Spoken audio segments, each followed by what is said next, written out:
지난 시간에는 요나단의 믿음과 결단력 있는 행동을 우리가 보았습니다. 이스라엘 군대와 블레셋 대군이 서로 진을 치고 긴장감 속에 서로 대치하고 있었습니다. 그런데 요나단이 믿음으로 결단하고 자기의 무기를 든 소년만 데리고 단 2명이서 블레셋 대군의 진영 안으로 올라간 것입니다. 인간적인 관점에서만 보면 참 무모하다, 정말 무모하다, 이렇게 생각할 수밖에 없는 모습이 아닐 수가 없습니다. 그러나 요나단의 행동은 하나님을 향한 절대적 믿음에서 비롯된 것이었습니다. 그리고 하나님 나라와 하나님 백성들을 향한 불붙는 그 사랑의 마음에서 비롯된 것이었습니다. 이제 앞으로 우리가 잘 아는 다윗과 골리앗의 싸움이 나오는데, 다윗도 역시 그러했습니다. 당시 골리앗 장수 앞에서 모든 이스라엘의 장수들이 다 벌벌 떨고 있었는데, 소년 다윗이 무기도 제대로 들지 않고 갑옷도 제대로 입지 않은 채 골리앗 장수를 향해 나아갔던 것입니다. 역시 무모해 보이는 일이 아닐 수 없습니다. 그러나 다윗도 마찬가지로 하나님을 향한 절대적인 믿음, 그리고 하나님의 나라와 그 백성들을 사랑하는 불붙는 마음을 가지고 결단력 있게 나아갔던 것입니다. 그래서 요나단하고 다윗은 서로가 잘 통하는 것입니다. 요나단이 다윗을 보는 즉시로 아무 사심 없이 다윗을 사랑하게 되는 것이고, 또 진심으로 요나단이 다윗을 존경하게 되는 것입니다. 아무튼 지금 우리가 보고 있는 이 대목에서는 요나단이 믿음으로 결단하고 블레셋 진영에 올라갔다는 것입니다. 믿음 있는 사람은 결단력이 있는 것이고, 남들 보기에 정말 무모해 보이는 그런 일까지 행하는 경우가 있는 것이죠. 하나님께서 이런 요나단과 함께하여 주셨습니다. 그래서 하나님께서 큰 역사를 베풀어 주신 거 우리가 지난 시간에 또한 보았었는데요.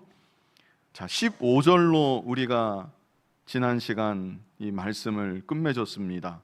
연결이 되기 때문에 15절 읽고 우리 또 계속 보도록 하겠습니다. 자, 15절 말씀 우리 같이 읽어보겠습니다.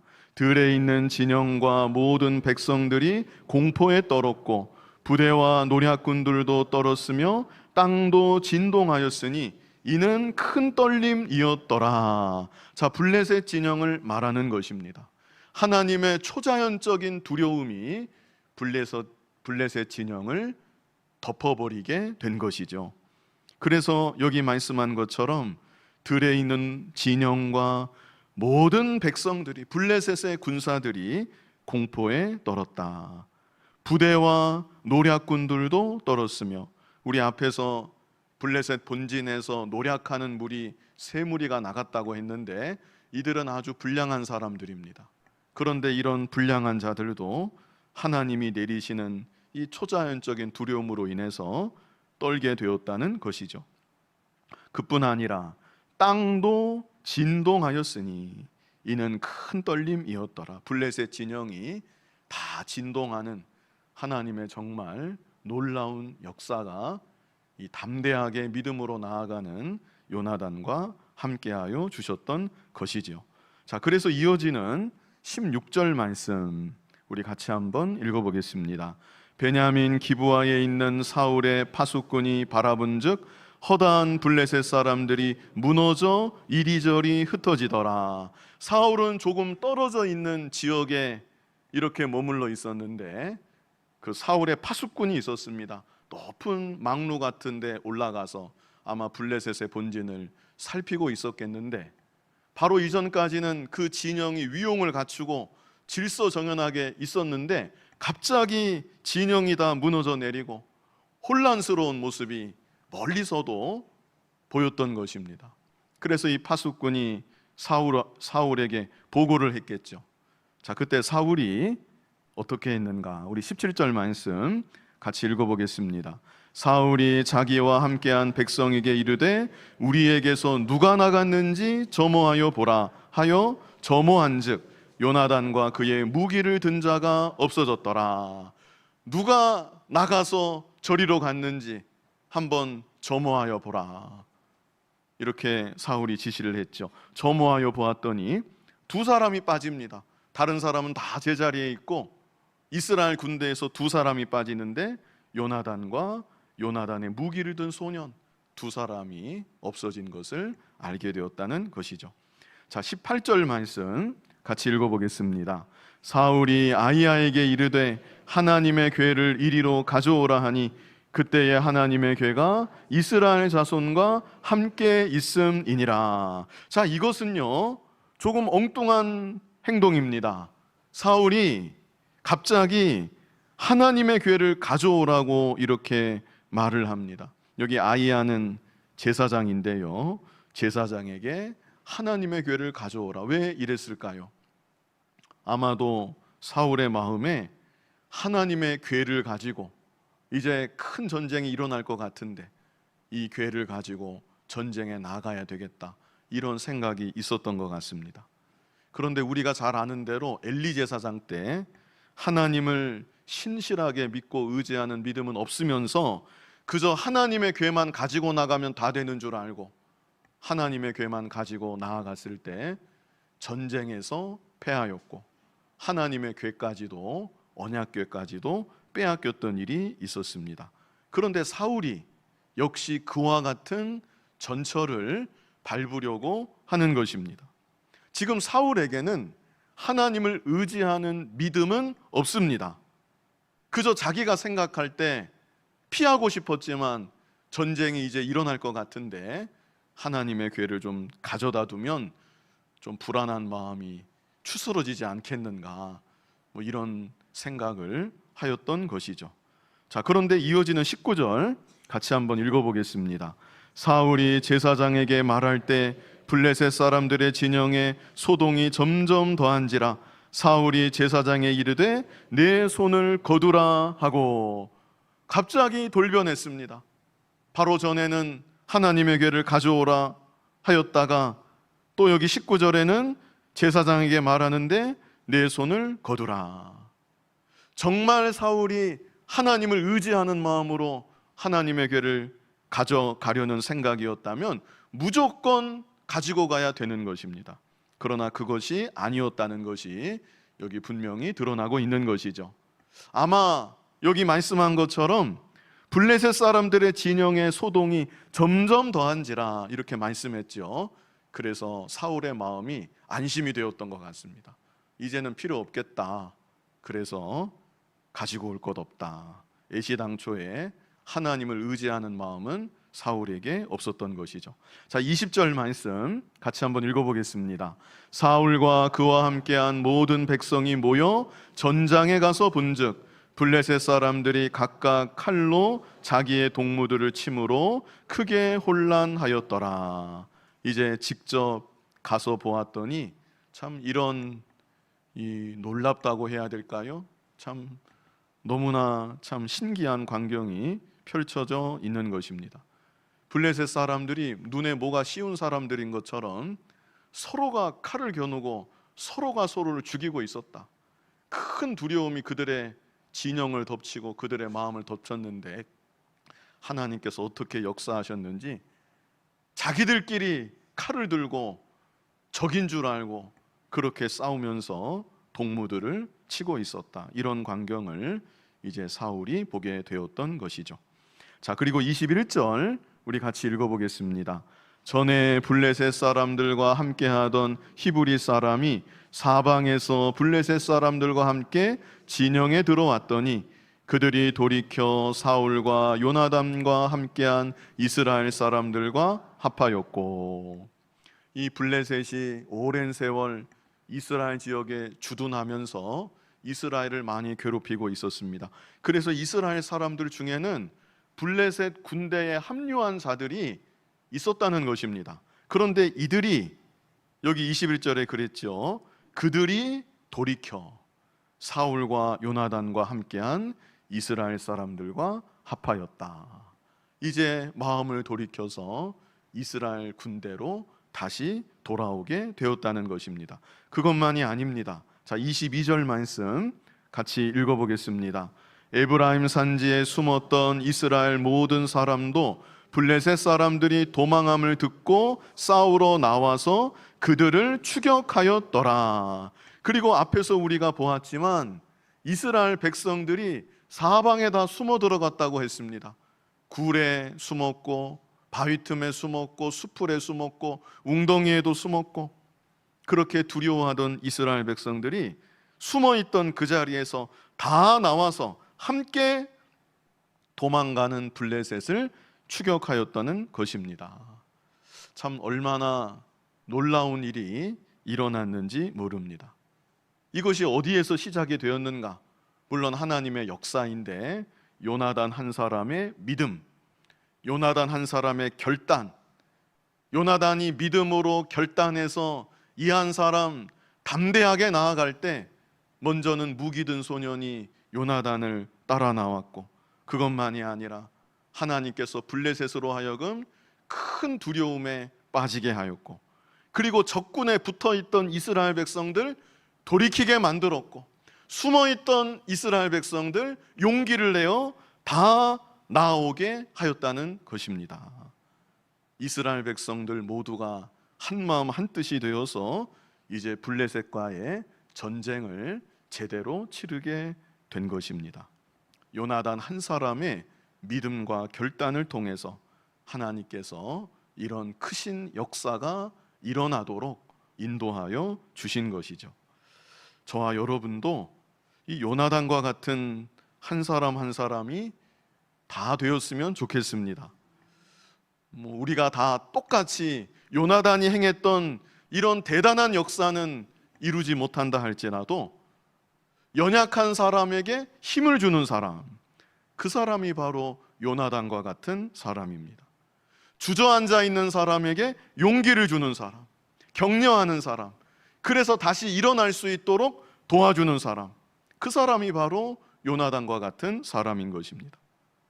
잠시 교회에서 멀어진 사람이 있다면 다시금 교회를 가까이 할 수 있도록 믿음의 공동체를 귀하게 여기고 다시금 공동체 안으로 들어올 수 있도록 권면하는 사람, 그 사람이 바로 요나단과 같은 사람이고 얼마나 귀한 사람인지 모르는 것입니다.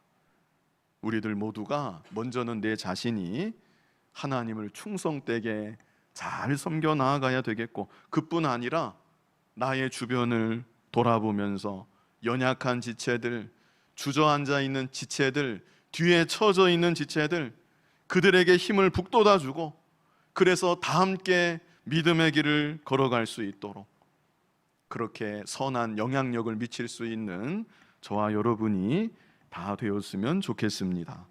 자, 이제 이어지는 23절에 여기 한 단락이 이제 마무리되고 있는데요. 23절 같이 한번 읽어보겠습니다. 여호와께서 그날에 이스라엘을 구원하심으로 전쟁이 베다웬을 지나니라. 여기 베다웬이라는 지명이 나오는데요, 블레셋 본진은 믹마스에 진쳤다고 앞에서 언급한 바 있습니다. 이 믹마스는 베다웬에서 동쪽으로 1km 정도 떨어진 곳입니다. 그래서 여기 23절이 의미하는 것은 블레셋 본진이 믹마스에서 쫓겨나서 이제 믹마스를 버리고 서쪽으로 퇴각하며 베다웬까지 지나가게 되었다는 것입니다. 그래서 이스라엘 영토 바깥쪽으로 점점 더 밀려나고 있는 그런 전세를 여기 기록하고 있는 것입니다. 원래 블레셋은 서쪽은 지중해거든요. 지중해에서 배를 타고 이스라엘 본토로 들어왔던 족속이 블레셋입니다. 그런데 자기들이 들어왔던 그 서쪽으로 점점점 밀려나고 이스라엘 바깥쪽으로 밀려나는 그런 형국이 되었다. 이렇게 전세를 기록하면서 한 단락을 마무리하고 있습니다. 참 절호의 기회가 찾아왔습니다.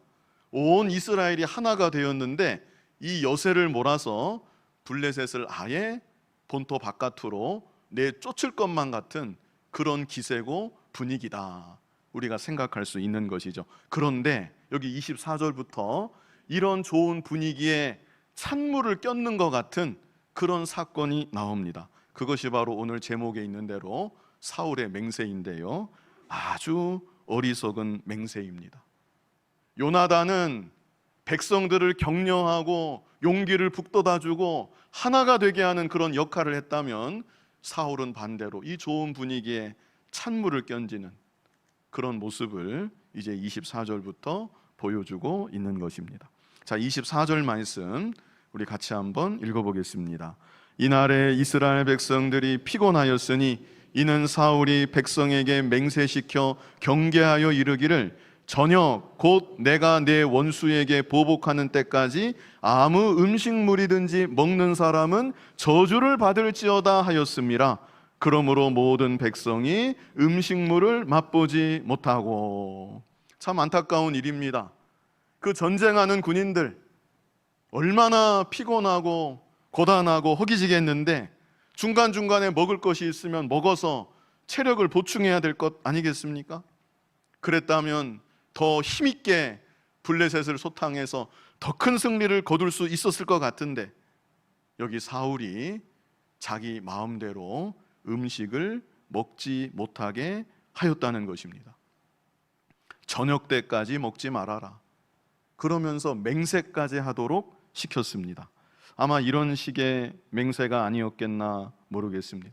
만약 제가 저녁이 되기 전에 무엇이든지 먹으면 제가 하나님께 저주를 받겠습니다, 아마 이런 식으로 다 맹세를 하도록, 자기 자신, 사울 자신도 맹세를 하고 또 백성들도 다 이렇게 맹세를 하도록 시킨 것이죠.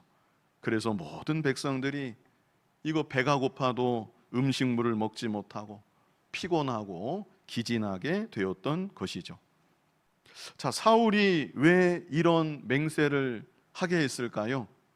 왜 이런 맹세를 하게 했을까? 두 가지 가능성이 있다고 봅니다. 자, 먼저는요, 자기는 가만히 있었는데 요나단이 담대하게 나가서 블레셋 진영이 어지러워지고 하나님께서 놀라운 구원의 역사를 베풀어 주셨습니다. 여기까지 사울 자신은 아무것도 한 일이 없습니다.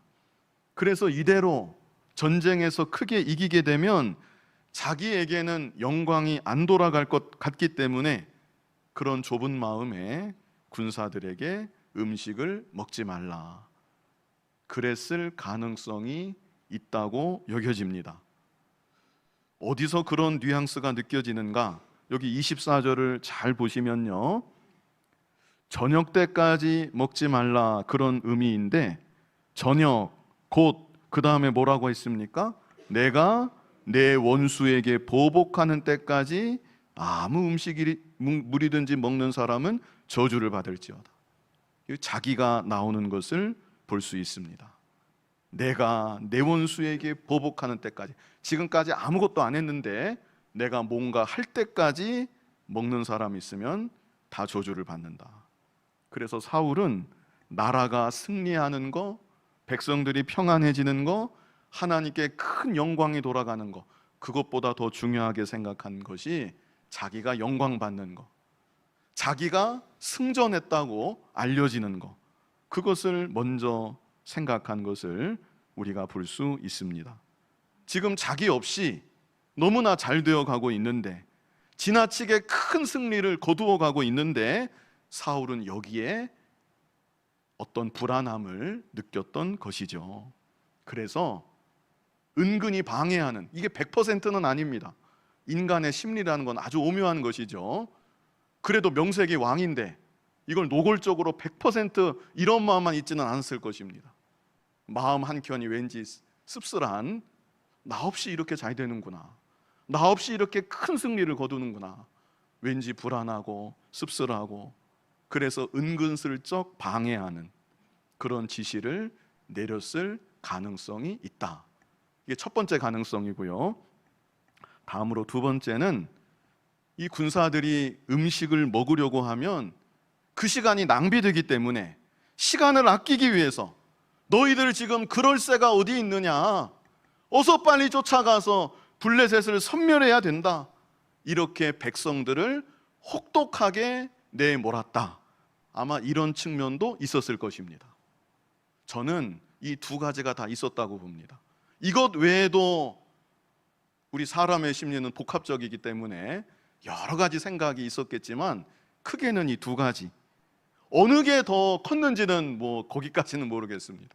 첫 번째가 몇 퍼센트고 이 두 번째가 몇 퍼센트였는지는 모르겠지만 아무튼 이 두 가지가, 주로는 이 두 가지 감정이 버무려져서 이 사울이 이런 어리석은 지시를 내렸다.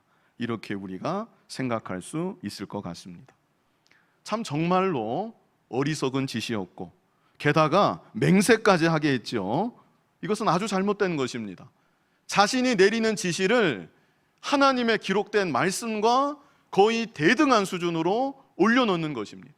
아주 교만한 사울의 모습이 나타나는 것이고, 또 맹세까지 시키는 이 모습을 통해서 경솔한 모습, 즉흥적인 모습, 교만한 모습, 그리고 제가 말씀드린 이 두 가지 감정까지, 사울이 어떤 사람인지 우리가 미루어서 생각할 수 있는 것이죠.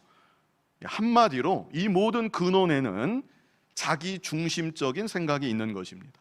자기 중심, 철저히 자기 중심, 하나님 중심이 아니라, 하나님 나라 중심이 아니라 철저히 자기 중심, 왕이면서도 자기만을 위하는 그런 사울의 모습이다. 우리가 이렇게 볼 수 있는 것이죠. 자, 그런데 사울이 이런 지시를 내릴 때 요나단은 그 지시를 몰랐습니다. 아마 왕의 아들이라고 당연히 알겠지 하면서 아무도 말해주지 않았는지 모르겠습니다. 그래서 요나단은 사울이 이런 지시를 내리는 것을 아마 다른 곳에서 열심히 싸우느라 맹세를 못했는지 하여간 이런 지시를 전혀 몰랐습니다. 자, 25절로 27절, 그래서 어떤 일이 벌어졌는가? 우리 25절로 27절 뜻을 생각하면서 쭉 연결해서 같이 읽어보겠습니다. 그들이 다 숲풀에 들어간즉 땅에 꿀이 있더라. 백성이 숲풀로 들어갈 때 꿀이 흐르는 것을 보고도 그들이 맹세를 두려워하여 손을 그 입에 대는 자가 없었으나 요나단은 그의 아버지가 백성에게 맹세하여 명령할 때 듣지 못하였으므로 손에 가진 지팡이 끝을 내밀어 벌집에 꿀을 찍고 그의 손을 돌려 입에 대매 눈이 밝아졌더라. 꿀이 이렇게 꿀이 발견이 되었는데 요나단은 그 아버지의 지시를 몰랐거든요. 그래서 그 벌집에 지팡이를 내밀어서 꿀을 찍어서 돌려가지고 입으로 먹었더니 눈이 밝아졌다. 아마 이런 비슷한 경험은 거의 해보셨지 않았나 싶습니다. 정말로 허기질 때, 너무나 배가 고플 때, 그때 음식을 먹으면 먹는 즉시 힘이 나는 그런 경험을 우리들도 할 때가 있죠. 근데 더구나 지금은 전쟁 중입니다. 요나단은 바위까지 올라갔다가 내려왔다 그랬습니다. 얼마나 참 고단하고 허기가 졌겠는데, 다른 음식도 아니고 그 달콤한 그 꿀 한 방울도 아니고 움풍 이렇게 해가지고 입에 들어갔을 때 얼마나 그 기운이 번쩍 났겠습니까? 지금 그것을 여기 이렇게 표현하고 있는 것이죠. 그런데 요나단이 이렇게 꿀 먹는 것을 보고 이제 옆에 있는 사람이 말해주는 것이죠. 28절을 보면 그때의 백성 중 한 사람이 말하여 이르되 당신의 부친이 백성에게 맹세하여 엄히 말씀하시기를 오늘 음식물을 먹는 사람은 저주를 받을지어다 하셨나이다. 그러므로 백성이 피곤하였나이다. 우리가 그래서 이렇게 피곤한 것입니다. 자, 이때 요나단이 이에 대해서 말을 합니다. 우리 29절로 30절 같이 읽어보겠습니다. 요나단이 이르되 내 아버지께서 이 땅을 곤란하게 하셨도다. 보라, 내가 이 꿀 조금을 맛보고도 내 눈이 이렇게 밝아졌거든. 하물며 백성이 오늘 그 대적에게서 탈취하여 얻은 것을 임의로 먹었더라면 블레셋 사람을 살육함이 더욱 많지 아니하였겠느냐. 요나단이 100번 맞는 말을 한 것입니다. 이 사울의 어리석은 맹세, 자기 중심에서 나오는 이 맹세가 전쟁에서 더 큰 승리를 거둘 수 있었는데, 어쩌면 블레셋을 섬멸할 수도 있었는데, 이 전쟁에 오히려 걸림돌이 되고 말았던 것이죠. 그리고 요나단마저, 자기 아들마저 곤경에 빠뜨리는 일이 되고 말았던 것입니다. 그런데 그것만이 아닙니다. 사울의 이 어리석은 맹세가 또 어떤 일이 일어나게 했는가? 자, 31절로 32절 우리 같이 읽어보겠습니다.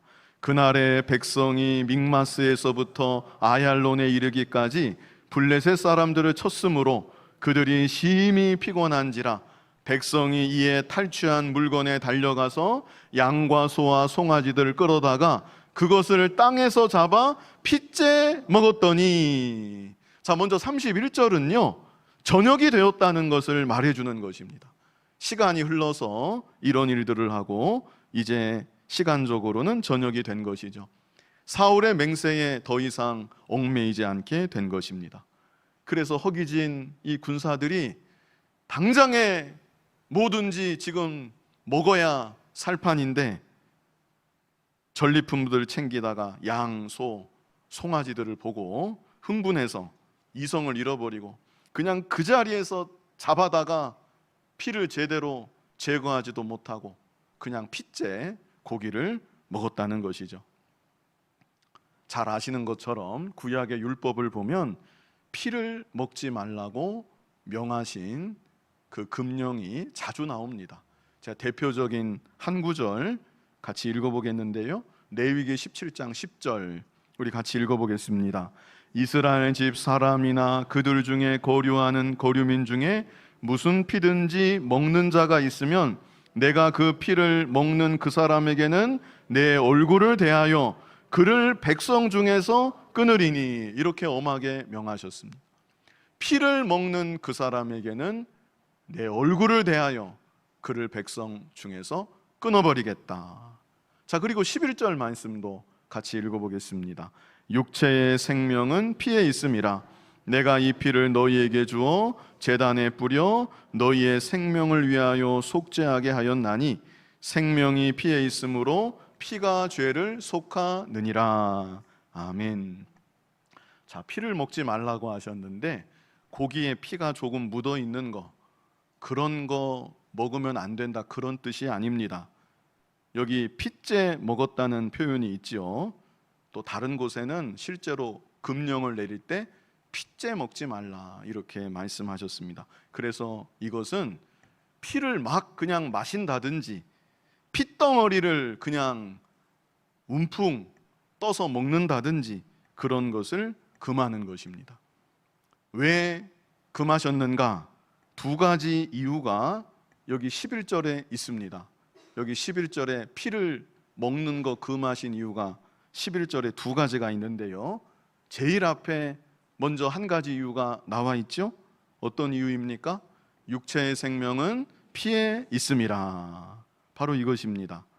피는 먹으라고 주신 것이 아닙니다. 피를 보면서 생명의 주관자가 되시는 하나님을 생각하고, 비록 필요에 따라서 고기는 먹을지라도 하나님께서 내신 생명을 존중히 여기는 마음, 하나님을 경외하는 마음 가지라는 그런 의미가 먼저는 있는 것이고요. 또 한 가지 중요한 이유가 11절 끝에 있습니다. 11절 끝에 뭐라고 했습니까? 피가 죄를 속하느니라. 구약시대 짐승의 피는 주로 하나님의 제단에 다 뿌려졌습니다. 그리고 그 피는 장차 오실 예수 그리스도의 보혈을 상징하는 것이었습니다. 그래서 이렇게 두 가지, 피는 하나님께 속한 생명을 나타내는 것이고 또 죄를 속하는 피이기 때문에 함부로 대해서는 안 된다, 함부로 먹어서는 안 된다, 이것을 교훈하여 주셨던 것입니다. 그런데 이 정신은 신약 시대, 이 시대에도 그대로 연결이 됩니다. 우리 사도행전 15장 29절 같이 읽어보겠습니다. 우상의 제물과 피와 목매어 죽인 것과 음행을 멀리할지니라. 이에 스스로 상가면 잘 되리라. 평안함을 원하노라 하였더라. 여기 네 가지 하지 말라 금하시는 명령이 있죠. 우상의 재물 먹지 말고, 피를 먹지 말고, 목매어 죽인 것 먹지 말라. 이것만 있으면 이거는 구약에서나 금한 것 아닌가 그럴까 봐 마지막에 음행을 멀리할지니라. 음행을 멀리하는 것은 구약이나 신약이나 다를 것이 없습니다. 그래서 오늘날도 음행을 멀리하는 것처럼 음행 앞에 있는 이 세 금령이 그대로 다 유효한 것입니다. 우상의 재물 먹지 말아야 되고, 피 먹지 말아야 되고, 목매어 죽인 것 먹지 말아야 된다. 그리고 여기 부연 설명이 있죠. 이에 스스로 삼가면 잘 되리라. 평안함을 원하노라. 이렇게 말씀하고 있습니다. 나와서 제가 잠깐 설명을 드렸고요. 이제 본문으로 돌아와서 이스라엘 백성들이 피를 먹었습니다. 자, 그런데 지금 이 경우는 비상적 상황이다. 우리가 이렇게 감안해서 볼 필요가 있습니다. 지금이 전시입니다. 게다가 너무나 바쁜 와정이고, 그리고 몹시도 허기진 그런 상태였습니다. 그래서 그만 피를 제거하지 못하고 피째 먹고 말았는데, 그래서 이들이 잘했다는 뜻은 아니고요. 평상시에 그냥 조심 없이 피를 함부로 먹는 것과는 이 구별을 해야 된다는 것입니다.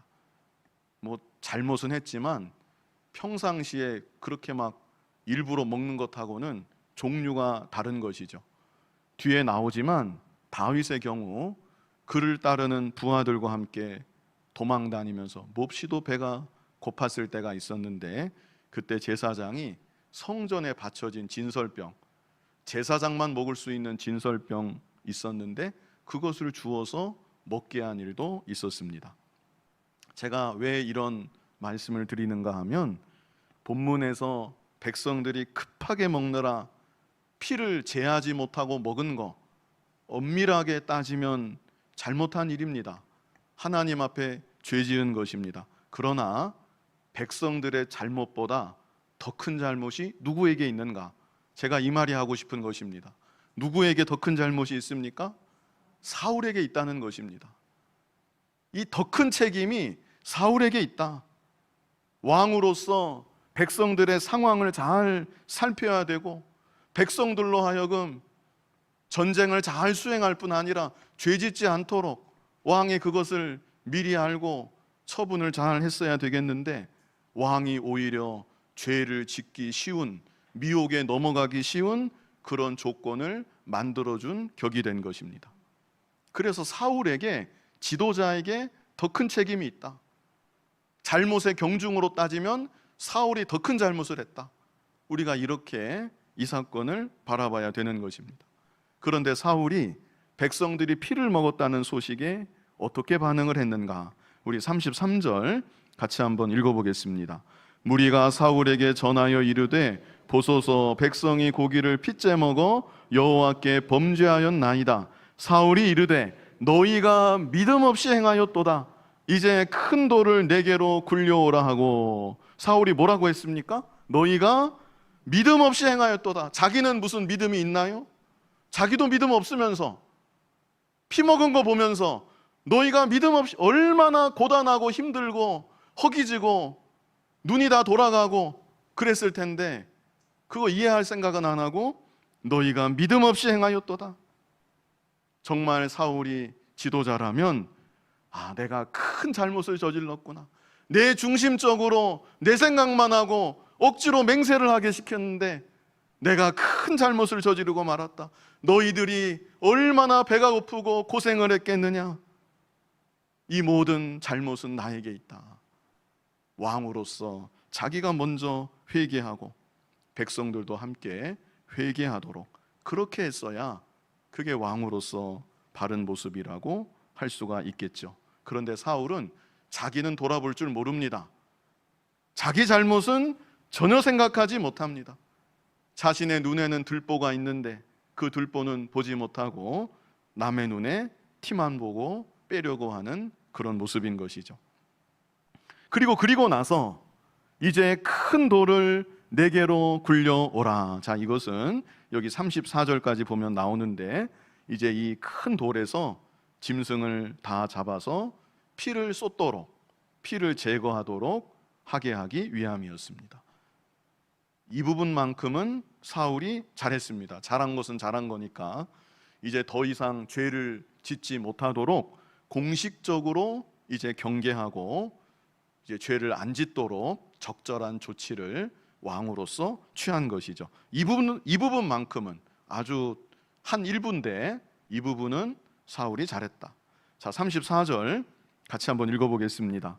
또 사울이 이르되 너희는 백성 중에 흩어져 다니며 그들에게 이르기를 사람은 각기 소와 양을 이리로 끌어다가 여기서 잡아먹되 핏째로 먹어 여호와께 범죄하지 말라 하라 하며 그 밤에 모든 백성이 각각 자기의 소를 끌어다가 거기서 잡으니라. 이렇게 질서 있게 왕이 명령을 내려서 더 이상 그렇게 무분별하게 죄를 짓게 되는 그런 일이 없도록 방지를 한 것이죠. 그리고 마지막 35절 같이 읽어보겠습니다. 사울이 여호와를 위하여 제단을 쌓았으니 이는 그가 여호와를 위하여 처음 쌓은 제단이었더라. 그리고 사울이 하나님 앞에 잘한 면이라고 제가 말씀드렸는데 그 분위기를 이어서 하나님을 예배했다. 하나님을 예배하기까지 했다. 그러나 36절부터 보면 사울이 잘못하는 것이 또 나옵니다. 그래서 사실 이 35절도 사울의 신실하지 못하고 종잡을 수 없는 그런 모습을 오히려 부각하는 면이 있습니다. 게다가 여기 35절에서 우리가 주목해서 볼 것은 그가 여호와를 위하여 그 다음에 뭐라고 그랬습니까? 처음 쌓은 제단이었더라. 왕이 된 지가 벌써 몇 년인데 왕이 된 이후로 이제까지 하나님께 제대로 감사하지 않았던 것이고 하나님을 진정으로 스스로 예배하지는 않았다는 것을 여기 말씀해주고 있는 것입니다. 자, 지난 주일에 이어서 요나단과 사울의 모습이 대조적으로 나타나 있는 것 우리가 보았습니다. 요나단 한 사람의 믿음과 결단이 많은 사람에게 용기를 주었고 힘을 주었고 그래서 떠난 자들로 하여금 다시 돌아오게 만들었고 돌이켜서 하나님 나라 진영에 다시 합류하게 만들었고 숨어있던 사람들도 용기를 갖고 나오게 하는 그런 큰 원동력이 되었습니다. 반면에 사울은 이스라엘의 왕이었지만 자기만 생각합니다. 자기 중심적인 사람입니다.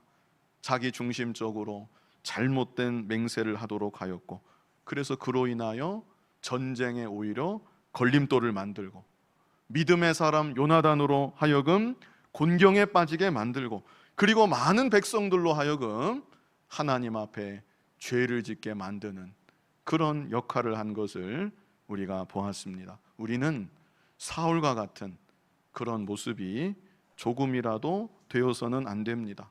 언제나 하나님 중심으로 하나님의 영광을 위하고 내 자신이 하나님께 온전히 바쳐지고 그리고 나뿐 아니라 내 주변의 연약한 사람들을 돌아보며 그들에게 힘을 주고 굳세게 하고 그래서 하나님께 더욱 귀하게 쓰임받는 우리 모두가 될 수 있기를 간절히 바랍니다. 거룩하신 아버지 하나님, 요나단 한 사람의 믿음과 결단이 많은 영향력을 미친 것, 하나님께서 그 요나단의 믿음과 결단을 통해 역사하신 것 우리에게 깨닫게 하여 주시니 감사합니다.